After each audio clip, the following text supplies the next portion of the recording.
descrito las características de relación, cuando hay una relación laboral, ¿verdad? Una relación jurídica válida, hecha, una relación laboral. En todo caso, hoy día terminamos con esta parte de lo que corresponde al trabajo dependiente. Algunas situaciones que la norma establece, jóvenes, que no siempre se tiene como característica la relación laboral, se da en los hechos y esta es como tal, o sea, la hipótesis de incidencia muchas veces no coincide con la realidad porque la abstracción legal le va a dar una calidad diferente, ¿no? Al igual que rentas de dependencia, como es, o independiente, como es el trabajo independiente del abogado llamado notario, por abstracción de la ley es renta de tercera categoría. Igual, en renta de quinta categoría vamos a ver algunos casos igual que la norma le da como calidad de renta de quinta categoría, aún cuando no tenga esas características de relación laboral de dependencia y de subordinación, por ejemplo. A ver, vamos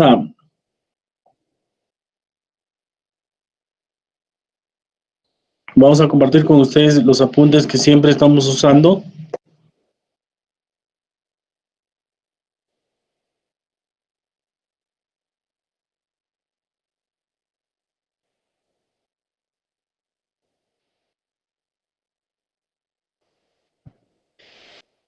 Sí, ya lo tienen, ya lo están visualizando, ¿verdad?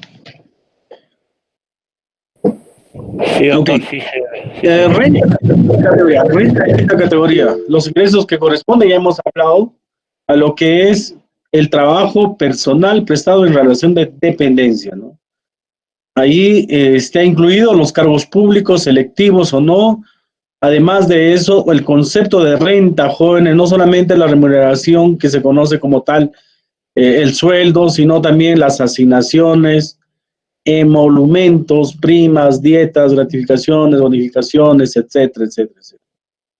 Entonces, por ejemplo, eso de emolumentos, ¿qué son los emolumentos que desarrolla el derecho laboral de dependencia?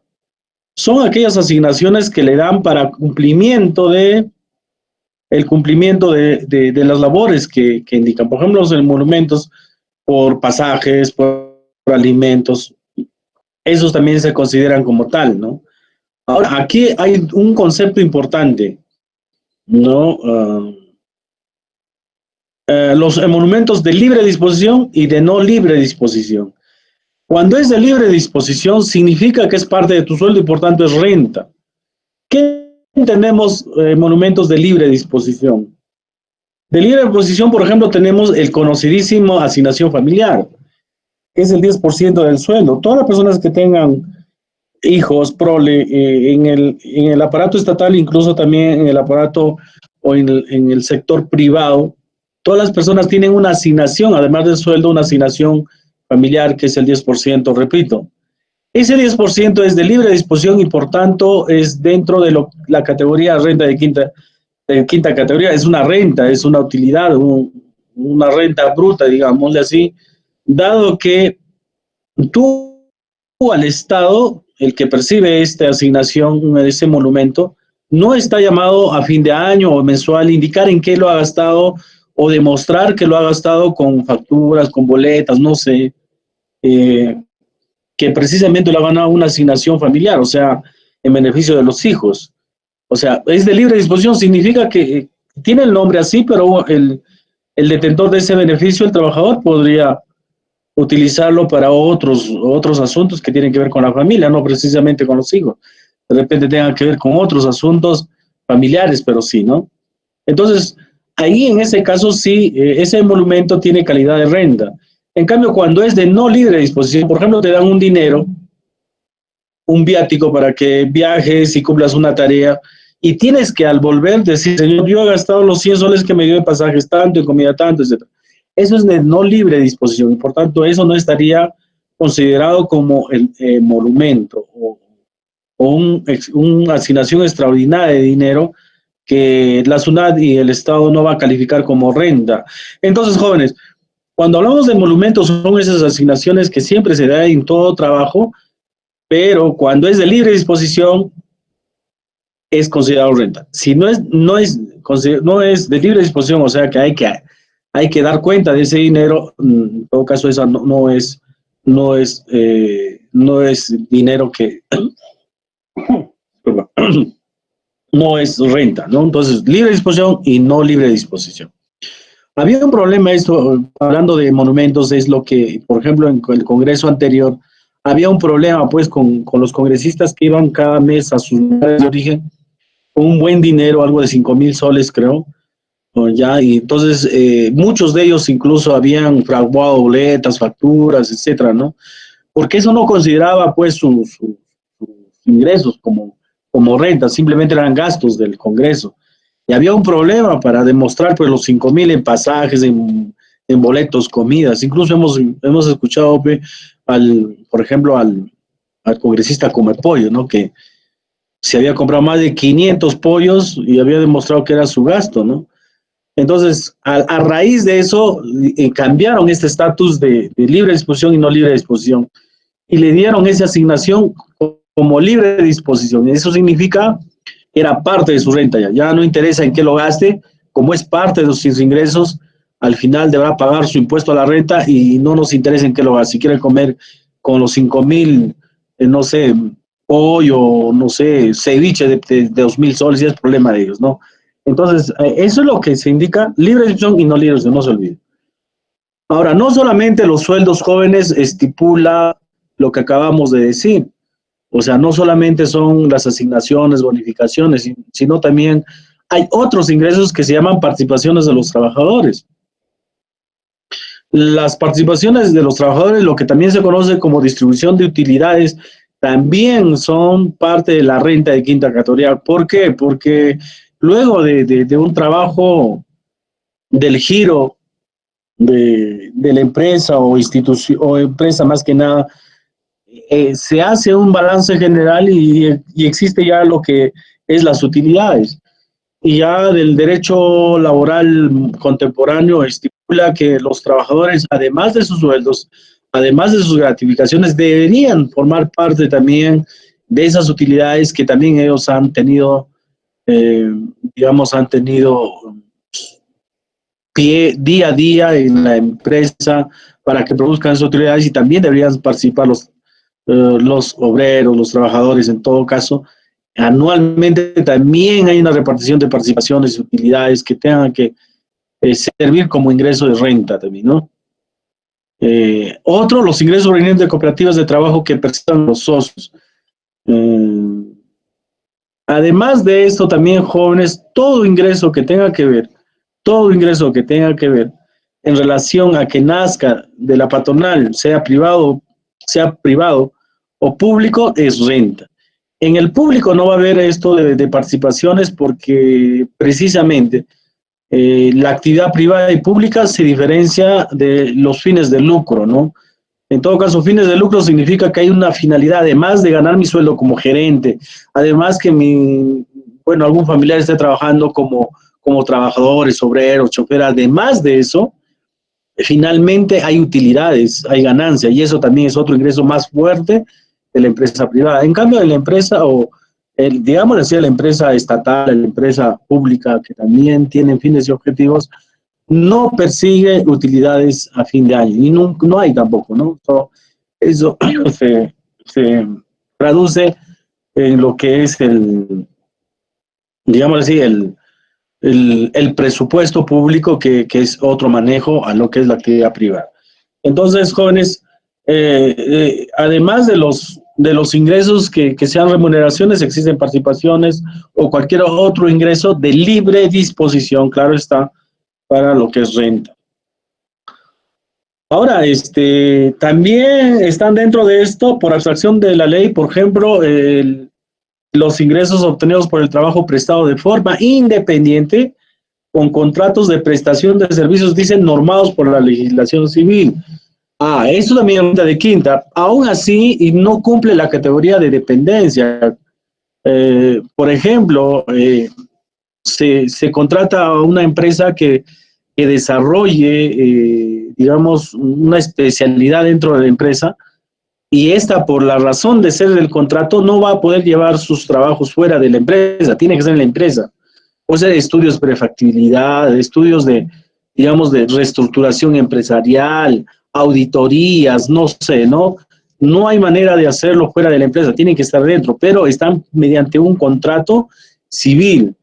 El hecho de que estén dentro de la empresa, aún así tengan un contrato diferente a la legislación laboral paraestatal o privado, esta corresponde a renta de quinta categoría. Aún así que yo esté dentro de un lugar donde tengo un jefe que me esté controlando, me esté viendo los horarios, pero como hay un contrato de la legislación civil, cualquiera sea esto, como puede ser, por ejemplo, la obligación de hacer prestación de servicios, no sé, ¿no? Esos de servicios de terceros, ese es un claro ejemplo, es básicamente un contrato civil y por tanto, aún así, que no cumplan las características de una relación laboral directa, estas son rentas de cuarta categoría. Esta es la abstracción de la ley que estipula rentas de quinta categoría, aún así siendo rentas tajantemente y claramente rentas de cuarta categoría. Pero como hay un contrato, esa es, digamos, sí, la que va a subsumir a la dependencia, ¿no? A la jefatura que uno trabaja normalmente de quinta, ¿no? Entonces ese contrato se va a traducir en lo que es la subordinación. Ahora, el último supuesto señala los ingresos obtenidos por la prestación de servicios considerados como rentas de cuarta categoría efectuados por un contratante en el cual se mantenga simultáneamente una relación laboral de dependencia, ¿no? ¿Qué significa esto? Hay casos donde el personal de planta, el personal en planilla, además de realizar un trabajo principal, tiene otras habilidades de trabajo. Por ejemplo, puede ser un chef, ¿no? Pues un gerente general, pues es chef, ¿no? Y le contratan a nivel de la empresa para que pueda dirigir algunos supuestos de su labor independiente, que es chef, ¿no? Otro puede ser artistas, no sé, trabajos que tienen calidad de intuito personal y significa que él solamente lo puede hacer, ¿no? En todo caso, eso es independiente. En todo caso, cuando está dentro del sistema de planillas, el sistema de dependencia, este pequeño trabajo, digámosle así, ese plus que él recibe por su trabajo independiente, se considera también renta de quinta categoría, no para lo que corresponde a la ley.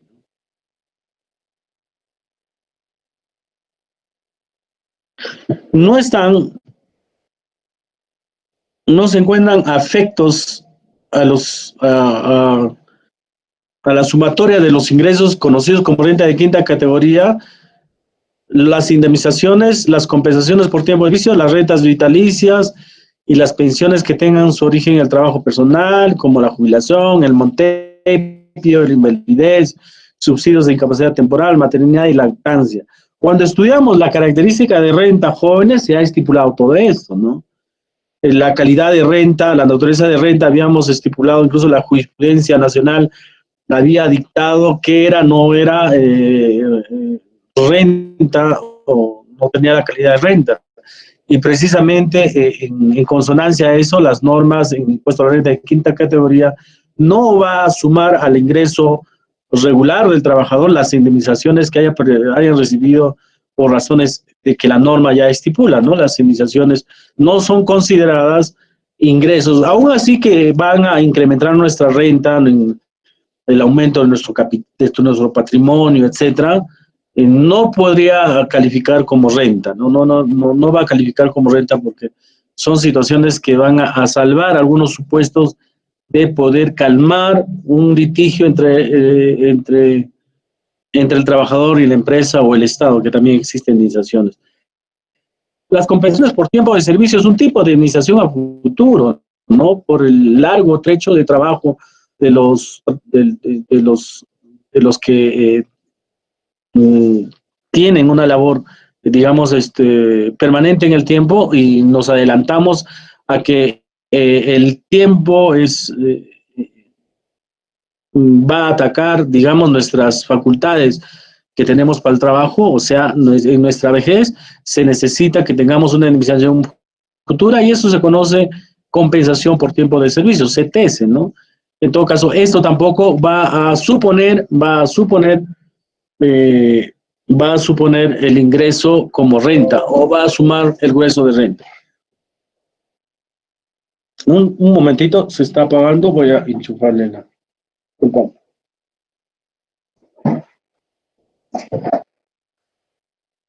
Ya está. Entonces, jóvenes, lo que corresponde a esto de las rentas vitalicias, igual, ¿no? Las pensiones que tengan su origen en trabajo personal, la jubilación. Ya la jubilación es un ingreso permanente en el tiempo y uno va cobrando mensualmente luego de haber trabajado un tiempo máximo que exige o mínimo que exige nuestra legislación para que también recibamos estos aportes. Estos aportes también son renta, ¿no? La jubilación es renta, ¿no? Renta que uno recibe sin trabajar por el paso del tiempo y porque ya estamos jubilados. El montepio, la palabra monte significa, jóvenes, es de la legislación otrora italiana, española. Son como cajas que tenían la costumbre, cajas municipales, por ejemplo, que tenían la costumbre de desarrollar esto de fondos para las personas que tengan problemas digamos, de necesidades, ¿no? Otros hablan que nace también esto del Monte de los Piadosos, donde iban las personas desvalidadas, las que necesitaban a vivir digamos, de la caridad de las personas. Bueno, el montepio es una figura que va a trasladar a lo que es la jubilación. O sea, una persona, el causante de los tributos y por tanto causante que exista una jubilación, deja de ser, entonces los hijos van a recibir una jubilación, pero esto se denomina montepio, ya no jubilación, ¿no? Montepio. Además de esto, también lo que corresponde a las asignaciones por invalidez, que reciben también, no solamente el montepio no podrían recibir mayores de edad, sino, no, digamos, mayor de edad o menor de edad. Sin embargo, los menores de edad, de hecho, en sí ya tienen el montepio, no así los mayores de edad, salvo que tengan que demostrar, entre otros, que están llevando capacitaciones para ser profesional o para que puedan graduarse, etcétera, etcétera. Entonces, si tienen esa calidad, los mayores de edad también podrían estar dentro del montepio. Y así mismo, los hijos desvalidados, los que tienen invalidez, reciben parte de esto, ¿no? Entonces, una renta vitalicia de las pensiones, como jubilación, como montepio o ingresos por la calidad de inválido, también es un ingreso de renta de quinta categoría.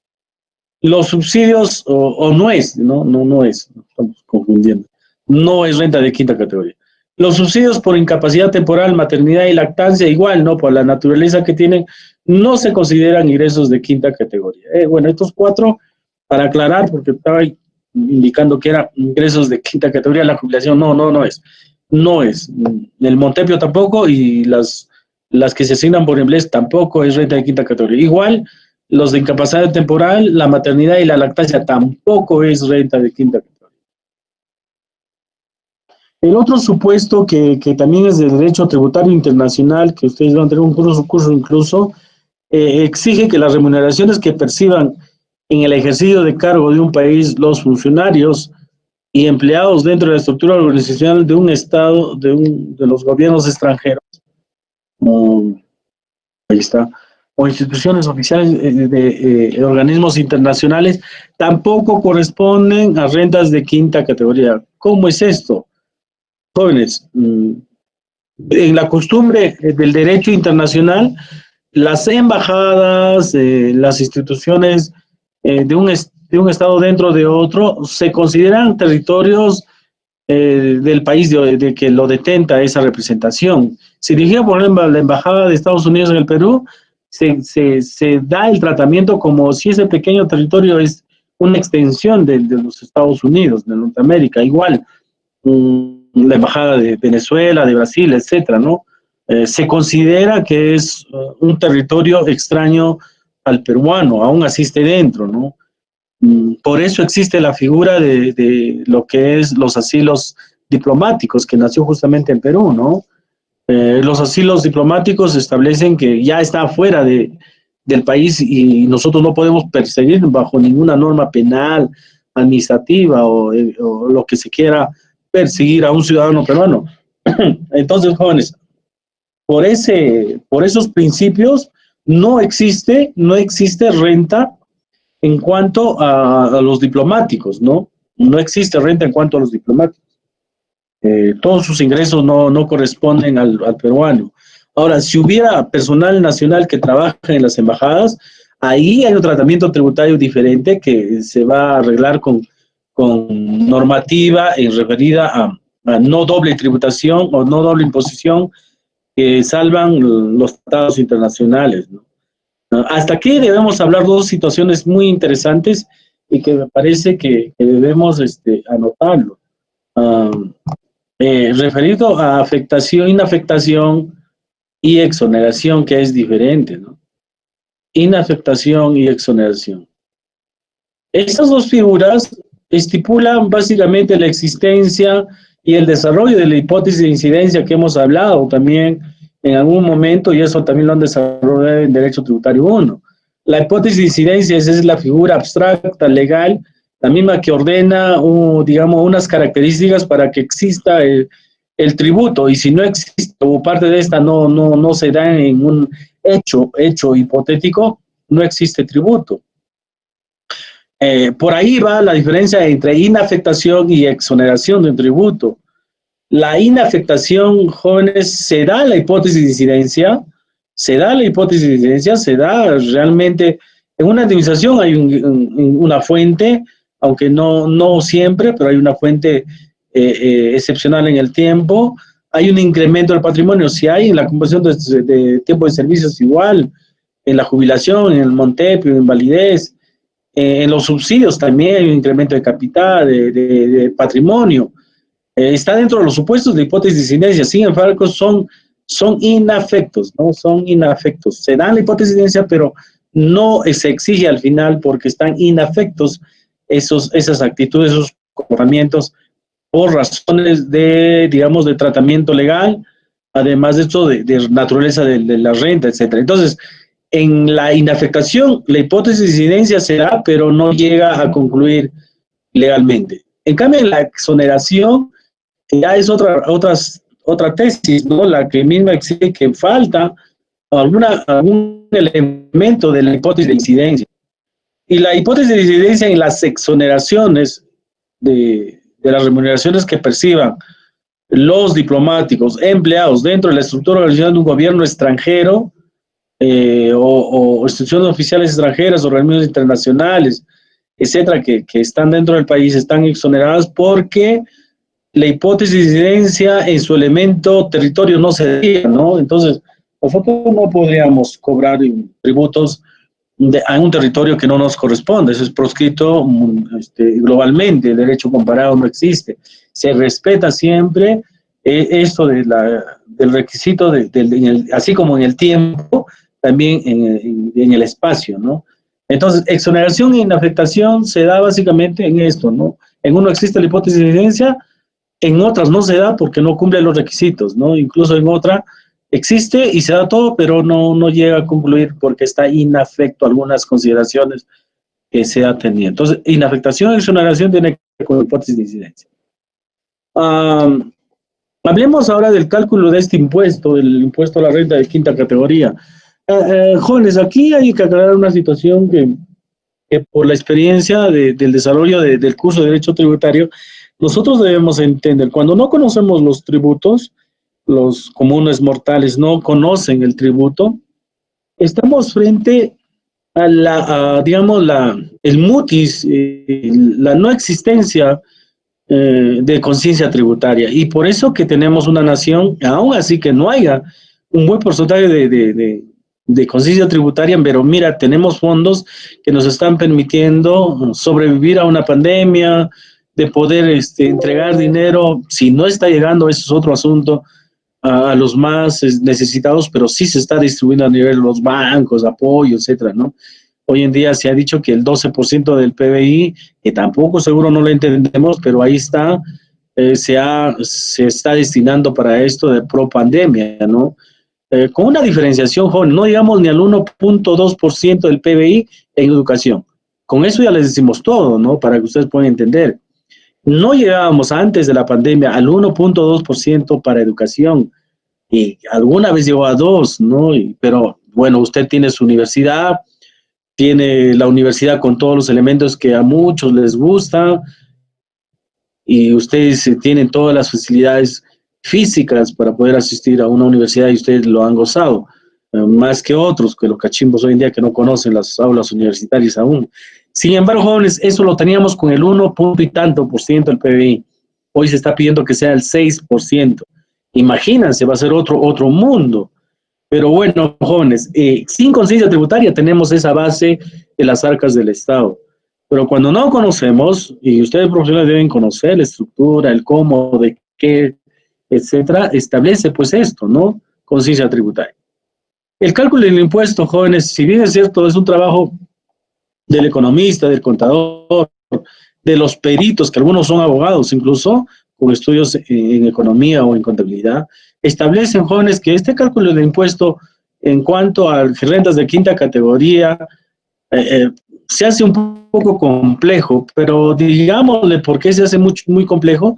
Yo diría porque el legislador está tratando de cuidar algunos supuestos de los principios constitucionales tributarios y el principio de derecho tributario, por ejemplo, capacidad contributiva, principio de justicia, no agresión a los derechos humanos, etcétera, ¿no? Eso es lo que estipula, pues, la doctrina en materia de principiología, y al no querer agredir, entonces vamos a hacer cálculos para que no sea un sol menos ni un sol más, ¿no?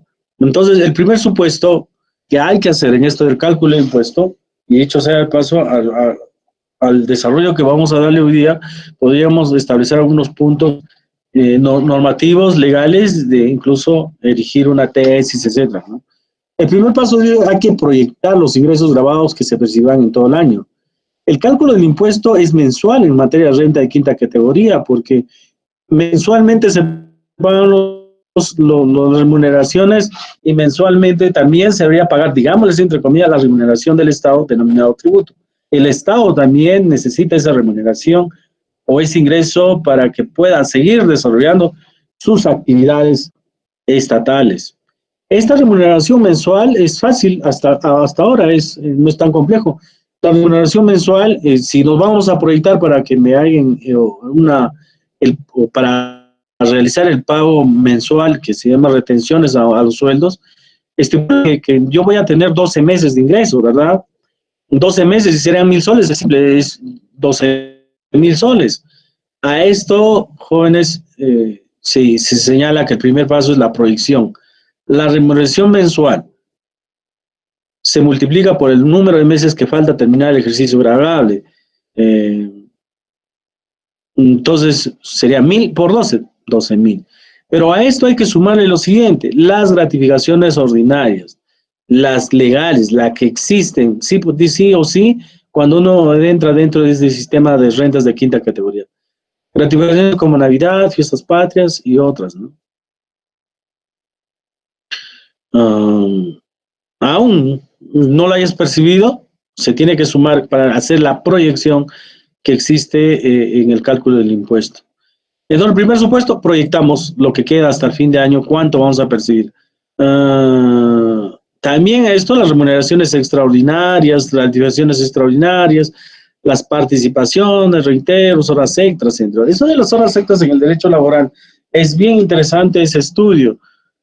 Además que nuestra legislación pues es amplia, amplísima, ¿no? Y los expertos en derecho laboral ahí tienen un trabajo importante, ¿no? Por ejemplo, hablando de horas extras, las horas extras tienen un costo mayor en días festivos, en días feriados, a los normales, ¿no? Uno puede decir 30 soles diario es mi sueldo, entre 8 horas es la hora extra, no así, no siempre.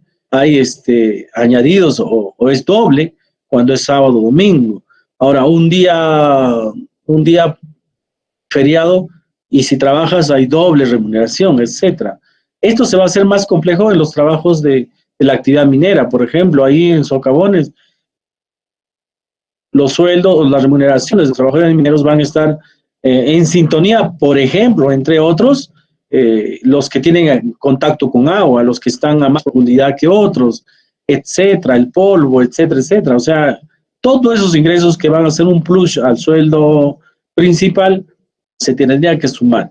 Entonces, no es tan simple, pues simplemente proyectarme mis remuneraciones mensuales y gratificaciones, sino tenemos feriados declarados al inicio de año, por ejemplo, fiestas patrias, Año Nuevo, Día del Trabajador, etcétera.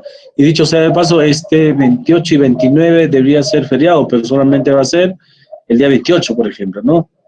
Entonces, todo eso tendríamos que nosotros proyectarnos para calcular el impuesto, a la retención del impuesto a la renta de quinta categoría mensual, ¿no?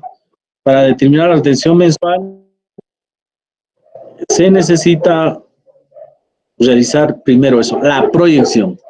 Una vez que tenemos la proyección que se va a sintetizar en este cuadrito, remuneración mensual por número de meses, ya la hemos entendido. A ese número de meses hay que sumarle otras gratificaciones, remuneraciones y otros ingresos del ejercicio. Eso es la remuneración. Ahí vamos allá a la remuneración bruta anual. Ojo, que todo esto es solamente una proyección, ¿no? Es una proyección nada más. Estamos proyectándonos.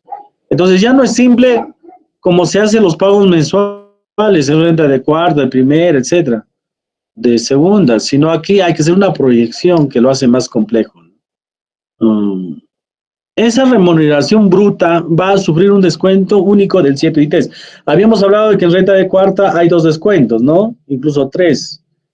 El descuento del 20% para algún supuesto del 7 UITs.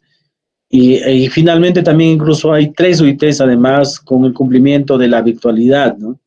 En este caso, la remuneración bruta anual de quinta categoría se deduce las 7 UITs para llegar a la remuneración neta anual.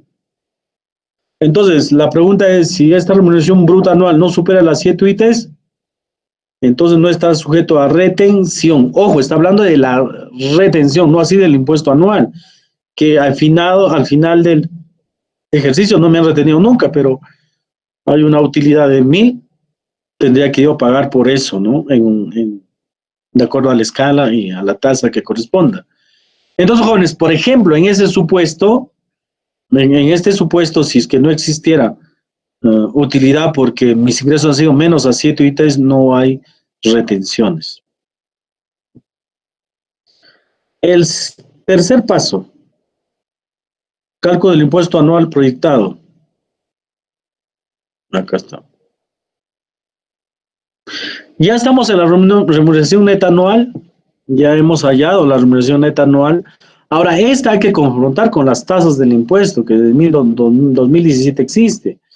Por ejemplo, la primera crítica es por qué no hay un promedio de tasa, ¿no? Sin embargo, toda vez que estamos en una economía de mercado y los sueldos en el Perú los últimos 20 años se han alargado a tal punto de que hay una diversidad de ingresos, ¿no? Desde la remuneración mínima, e incluso otros menos tienen, que hoy en día es 930, me parece. Hay pues ingentes ingresos de las empresas privadas, ¿no? Ya hemos hablado a qué montos alcanza 5 ITs, 20 ITs, 35 ITs, 45 ITs, ¿no? Son montos enormes. Entonces, jóvenes, una vez que tengamos la remuneración neta anual, se confronta esta a qué escala o tramo corresponde, ¿no? Si mi remuneración neta anual está dentro de las 5 ITs, debo pagar 8% nada más. Pero si, por ejemplo, es 35 ITs, 17%. Si llego a 45 ITs, que es una enorme cantidad, 20%. Y si es más de esta, 30%. Entonces, supongamos que es 10,000 soles. Y vamos a calcular nuestro impuesto proyectado, ojo, de 10,000 soles el 8%, ¿cuánto es? ¿Será 8? 80, 800, 8,000, ¿cuál será? 800. 800 soles. Ese es el impuesto anual proyectado. 800 soles. Ahora, si estamos en los supuestos de 35 ITs, hay que calcularlo, ¿no? Ese es el impuesto proyectado. ¿Por qué estamos hablando de un impuesto proyectado? Recordemos que estamos tras de la retención mensual. Por eso estamos tratando este tema. Entonces, joven, la remuneración neta anual se confronta a las UITs como ingreso y si es, por ejemplo, menos de las 5 UITs, 10,000 soles, mi impuesto calculado, como dice su colega, es 800 soles. Aquí viene el asunto de crítica, ¿no? El monto de la retención en sí, el paso 4. Finalmente dice, para obtener el monto que debes retener cada mes o se tiene que detener, deberás dividir el impuesto anual proyectado de acuerdo a lo siguiente. En los meses de enero a marzo, ese impuesto de 800 se divide entre 12. Significa que más o menos 70 soles que sean, ¿no? No es exacto, sino para dar un ejemplo. En enero me van a retener, si se divide entre 12, 70 soles. Febrero, pues se divide entre 12, 70 soles. Y en marzo, 70 soles. Hasta ahí no hay mayor problema. El asunto es que se agrava estos cálculos a que el mes de abril, dice, el impuesto anual se deduce en las retenciones efectuadas de enero a marzo, o sea, esos 70, 70, 70, y el resultado se divide entre 9. A ver, ¿cómo es esto? En el mes de abril ya hay una complejidad ahí. El mes de abril es 800, el impuesto anual, menos 70 por 3, 210, menos 210 entre 9. ¿Ya? Entonces ahí sale otro tipo de retención, que siempre van a estar por 60, 70, etc. ¿no? En el mes de mayo la misma operación, pero entre 8, luego entre 5, luego entre 4, y en diciembre se va a regularizar. Con los primeros ejemplos esto debe estar concretado y bien entendido. Y ya, en todo caso, la novedad de impuesto a la renta de quinta categoría es que hay que calcular mensualmente cuánto me van a retener, pero para esto primero hay que proyectarnos cuánto voy a percibir. Ahora, ¿permite una proyección? Sí, aunque no siempre se va a llegar exactamente a proyectarse a diciembre, porque son sueldos permanentes, pero ya hemos hablado de las horas extras, etcétera, etcétera, ¿no? Los resultados que puedan darse. En todo caso, la razón por la cual uno estudia, por ejemplo, el derecho en esta materia de derecho tributario, como legislador tributario, habría que buscar, pues aquí, por ejemplo, no ser tan complejo esto, pero ¿esto por qué es? Ya hemos dicho que el legislador, en el cuidado que se tiene de no agredir principios elementales como capacidad contributiva, justicia, respeto a los derechos fundamentales, el Estado no te podría quitar un sol más si no tienes capacidad contributiva. Hacen todos estos supuestos para que sea, entre comillas, justo, ¿no? Pero agrede otros principios de simpleza, de economía en la recaudación, etcétera, ¿no?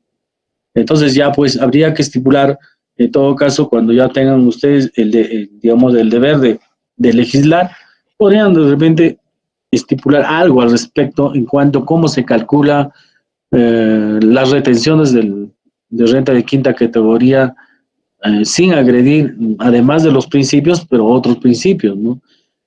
Ahora ustedes dirán, pues bueno, doctor, eso lo dejamos para el doctor economista. No, se les vuelve a repetir, los abogados hay que estudiar o las otras ciencias de manera seria, no es cultura, sino de manera seria en relación a esto de las retenciones, porque por ahí pues, vas a tener un caso y el abogado es el más capaz de las profesiones para entender a los otros supuestos que tiene la ciencia, ¿no? Y eso es lo bonito del derecho.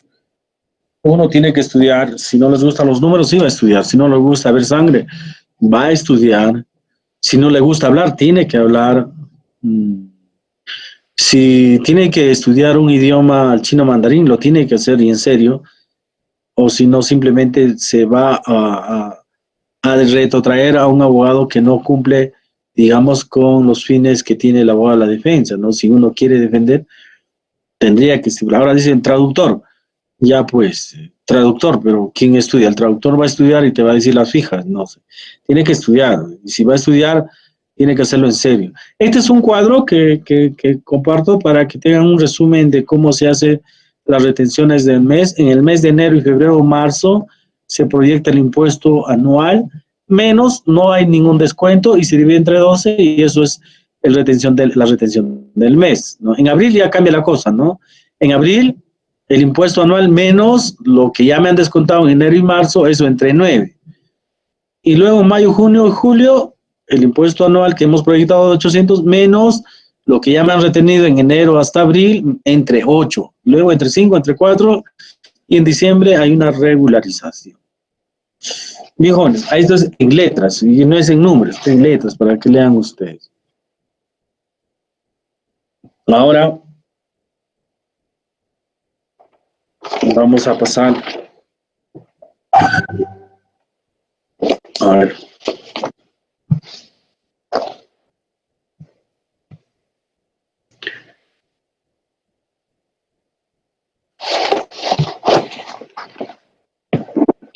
Lo que se va a hacer es poner 0, ¿no? Porque precisamente, pues, si ha habido suspensión perfecta, ya no se han mandado a la casa a los trabajadores, no se ha podido dar, no podemos pagar los sueldos, entonces la suspensión perfecta, entonces se pone 0, 0.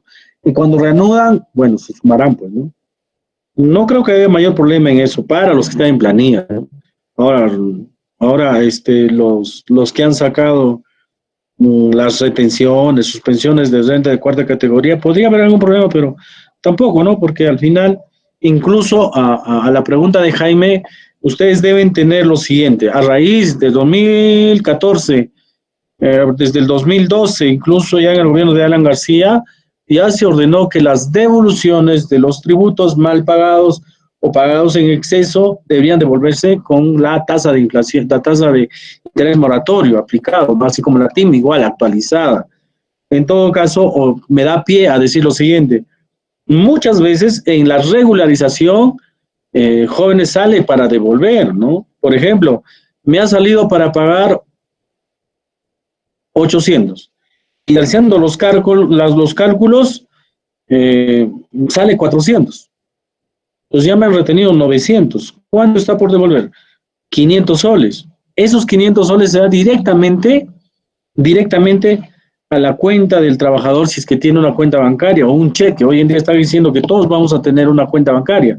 Entonces, jóvenes, ahí, por ejemplo, lo que hace el legislador es cuando si estuviera, digamos, un exceso, se devuelve automáticamente. Ya no se hace auditorías ni nada, ¿no? Porque son impuestos directos que afectan a tu bolsillo y por tanto debe devolverse en el momento preciso, además de la indemnización, diría yo, llamada TIM, tasa de interés moratorio pasivo en este caso, no activo. El Estado me tiene que devolver a mí mis 500 soles que pagué de más actualizado a la tasa de interés moratorio para este caso. Y ya se está dando, ¿no? En enero, febrero, en marzo se están devolviendo los dineros de rentas de cuarta y quinta categoría.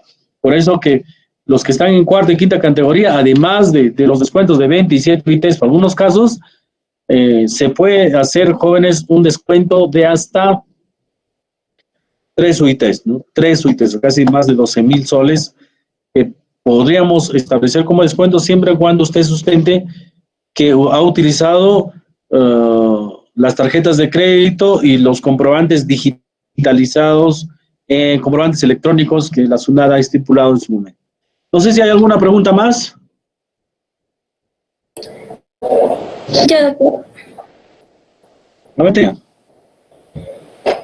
Doctor, en el caso que ahora por el COVID, varios trabajadores, más que nada de salud, han pedido su, o sea, para que no trabajan, ¿no? Sin goce de haber, que no le paguen su sueldo. En este caso han pedido sus vacaciones, algo así. Y en este caso, ¿cómo sería el cálculo, doctor? Igual la pregunta de Jaime, pues es 0. O sea, voy a sumar enero, febrero, marzo, abril 0, mayo 0, junio 0, ya mi reinicio en julio, ya pues se inicia, y, doctor, ¿no? Y ahí también, o sea, por más que hayan pedido, digamos, por un año, en el caso de de sus otras remuneraciones que tienen por el 28 de julio, por Navidad, ¿ello también se le va a dar normal? No, eso sí, la legislación en gratificaciones 28 de julio y 25 de diciembre, Navidad, eso sí le van a dar, ¿no? Claro, de repente no completo, pero hay una división que se tiene que hacer de acuerdo a lo perfecto, netamente elaborado, o de repente todo según la legislación, eso sí se tiene que sumar, ¿no? O sea, mi retención va a ser también sumado a esos dos, que sí se da, eso sí se da, los CTS también hay un depósito. O sea, para el cálculo se va a tener que sumar lo que objetivamente ha estipulado. En ese sentido sí va a funcionar esto del cálculo de retenciones, ¿no? Otra pregunta y nos vamos. Doctor, Prendan los buenas que no han tardes. prendido para... ¿Quién está ahí? Boni, doctor. ¿Quién es Boni? Doctor, una pregunta. ¿Quién es Boni? En la renta de quinta categoría, un ratito, doctor. Un ratito, voy a bloquear esto. Ya. En la renta de quinta categoría, ¿necesariamente tienen que emitir con números de RUC sus boletas electrónicas, sus recibos por honorarios electrónicos? ¿Renta de quinta categoría? Sí, doctor. O sea, ¿cuál es la pregunta? Que uno de renta de quinta O sea, categoría no hay recibos de honorarios, hay boletas. No, boletas hay planilla de... No son por recibos de por pago. honorarios, doctor. No, recibos de honorario es el trabajador independiente. Y en rentas de quinta categoría lo que emite es las boletas, no las boletas. Ya, ¿Alguien más? Doctor, Doctor, yo tengo una consulta. doctor, A ver, y en el Fanny, caso de que una Fanny Leticia. doctor, y en el caso de que una persona figure en dos planillas, ¿quién realiza el descuento, la retención de la quinta categoría, de la renta de quinta categoría?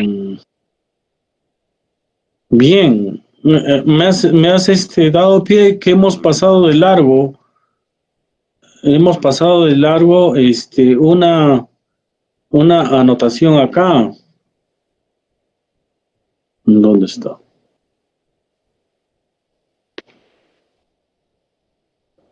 Acá está. Ahí está la respuesta. Muy bien. Cuando estamos dentro de más de un empleador, lo que se hace es que hay una obligación que tiene el trabajador de quinta categoría. Debe comunicar esta situación al empleador para que donde pague la mayor remuneración mediante una declaración jurada, y esta la debe comunicar a los otros patrones, ¿no? Por ejemplo, yo trabajo, por decir, trabajo en la UPLA, en la Continental, en la UAP, en la del centro, y puedo trabajar en la UNH, ¿no? Y por decir, la Continental me paga a mí más que todos, entonces yo tengo que informar a la Continental diciendo, señores Continental, ustedes me pagan el triple de lo que ganan los demás, entonces ustedes deben hacerme las retenciones. Y entonces, hago una comunicación y eso debo entregarle a todos mis otros empleadores para que podría tener en cuenta, si no sería esto un pandemonio y no podríamos estar haciendo retenciones en las 5 empresas o instituciones. Y si variara esto en un supuesto dado, hay que volver a informar para que siga haciendo las retenciones en la empresa donde se paga la mayor remuneración que se percibe. Entonces, eso sería, ¿no? Bueno, muy bien, me viste pie a culminar. Doctor, yo también tenía una duda. Doctor, A ver, María Sanabria. Ya, doctor, doctor, en caso de que de las gratificaciones ordinarias están sujetas lo que es Navidad, fiestas patrias, estas remuneraciones extras, y hay algunas empresas que a sus trabajadores les dan lo que es sus canastas navideñas, ¿no? Y esas canastas también están sujetas a lo que es el impuesto a la renta de quinta categoría, o solo en dinero, en caso de dinero. Son rentas de trabajo las que perciben por especie o dinero, ¿no? Así dice la norma, ¿no? Especie o dinero. Entonces, a nosotros en la Universidad Nacional nos dan, por ejemplo, para Navidad una canasta y nos hacen firmar un documento, una PECOSA, se llama PECOSA, el documento que estoy percibiendo por esta canasta navideña por 200 soles. Eso me suma a mi remuneración. Me suma, porque es una gratificación, ¿no? Está dentro. Y muchos de nosotros hemos dicho que nos dé dinero, pues no, de libre disposición. Y yo sabré si compro puro panetones, puro leches, no sé. Y además de que podría mejorar mi canasta, ¿no? Muy buena pregunta, sí. Eso es sueldos por especie. Hay unos contratos de intuito personal de jóvenes que incluso Lo que hace la normativa es no solamente, señor, usted va a tener un sueldo de 50.000 soles mensuales. Además de eso, se le va a asignar un vehículo con chofer y un departamento, ¿no? Entonces, eso se suma al sueldo anual también, ¿no? Eso se suma al sueldo anual. Hay trabajadores en esa índole, ¿no? O sea, hay trabajadores. Las empresas internacionales siempre están desarrollando eso, por ejemplo, ¿no? Y todo está dentro de un sueldo.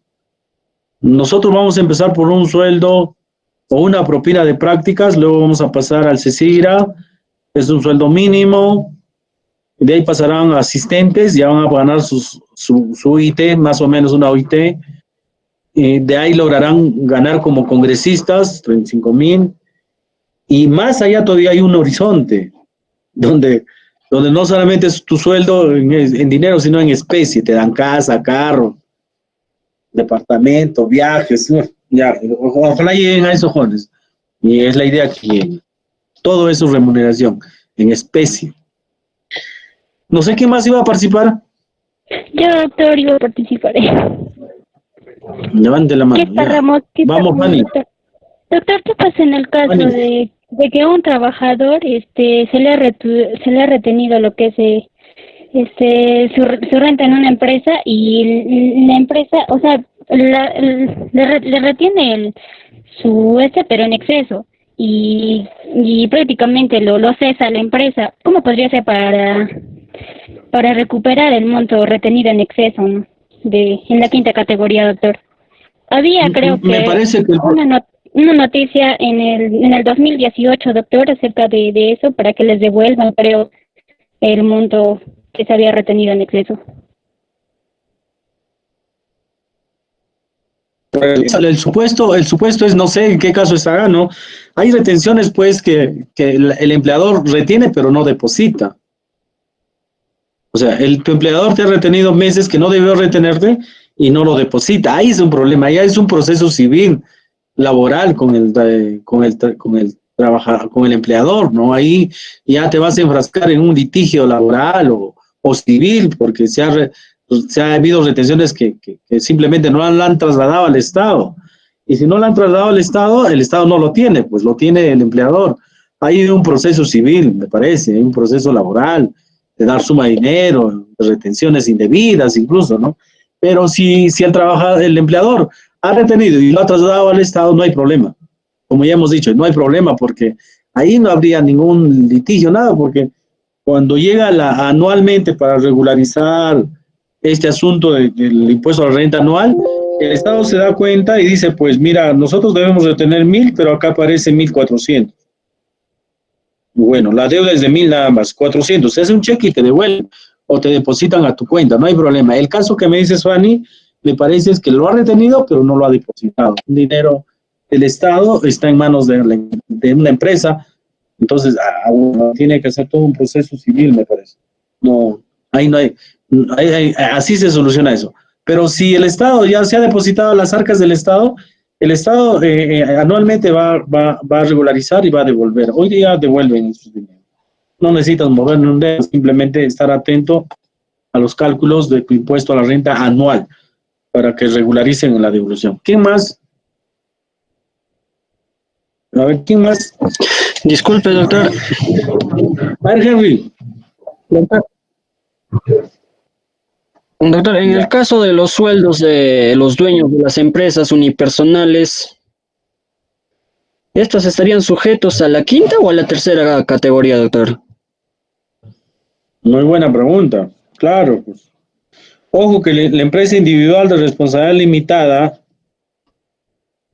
es una persona natural o persona jurídica. Es una persona jurídica. Esta es como cualquier institución o actividad privada. Es un patrón. Ahora, la empresa individual responsable se caracteriza porque es uno solo, ¿no? Es una empresa sola. No podría ser rentas de cuarta categoría, aún así, en los hechos es uno solo, pero como se ha constituido en una empresa individual responsable limitada, obedece a la R limitada y por tanto es renta de quinta categoría. Es renta de quinta categoría. Bueno, las planillas, ¿no? Renta de quinta categoría. Aún así que se denomina individual de responsabilidad limitada, pero es una empresa. Por tanto, incluso ya nos renta para los otros tributos, renta de tercera categoría, que lo vamos a ver el lunes y el martes terminamos con lo que nos toca. Muy bien, Henry. Otro. Ya. Muy bien, vamos a hacer la captura 1 y 2. Listo. Jóvenes, se les agradece por hoy día. Ya supongo que ustedes están ya están en finalizar sus trabajos, que lo van a presentar muy puntualmente esta semana que viene, ¿verdad? Entonces, jóvenes, tratemos de cumplir con eso para no tener problemas